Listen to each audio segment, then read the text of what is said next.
Bantu Is kabur, paman pembunuh gadis penjual gorengan akhirnya dipenjara. Polisi akhirnya menjebloskan MJ alias DN, paman Is, pembunuh gadis penjual gorengan di Padangan Pariaman ke penjara. Itu setelah MJ terbukti berusaha menghalangi pihak kepolisian melakukan penangkapan pelaku pembunuhan gadis penjual gorengan. Alhasil polisi harus mengeluarkan tenaga ekstra melakukan pengejaran terhadap Is tersangka pembunuhan gadis penjual gorengan. Selain harus mengejar ke hutan, polisi juga kerepotan mencari keberadaan Is yang kabur usai melakukan pembunuhan terhadap gadis penjual gorengan tersebut.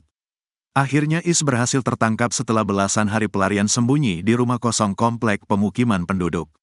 Ternyata sulitnya penangkapan Is karena ada pihak yang berusaha membuatnya terhindar dari kejaran polisi. Yaitu paman Is, berinisial MJ. Kapolres Padang Pariaman AKBP Ahmad Faisal Amir akhirnya menetapkan MJ alias DN menjadi tersangka kasus dugaan perintangan penyidikan pembunuhan Nia Kurnia Sari atau NKS 18, gadis penjual gorengan di Kabupaten Padang Pariaman, Sumatera Barat, Sumbar. Ini kasus berbeda dengan kasus pembunuhan.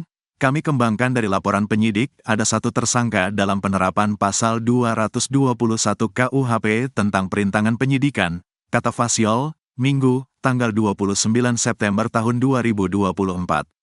Menurutnya, MJ diduga memberitahu Is saat polisi tengah memburunya. Jadi inisial MJ alias DN ini menghampiri tersangka Is dan menyuruh untuk melarikan diri apabila ada penyidik ataupun anggota polisi yang mencarinya, kata Faisal. Penetapan tersangka MJ berdasarkan pengakuan pribadi dan keterangan Is. Saat ditemukan jenazah, kami memeriksa saksi-saksi salah satunya tersangka Is yang kami cari. Namun MJ alias DN ini mendahului kami untuk menemui dan mengarahkan Is agar pergi dan melarikan diri. Dari sana kami kesulitan selama 11 hari melakukan pencarian, ujar Faisal. Namun demikian pihaknya berusaha mendalami kemungkinan keterlibatan MJ di kasus pembunuhan.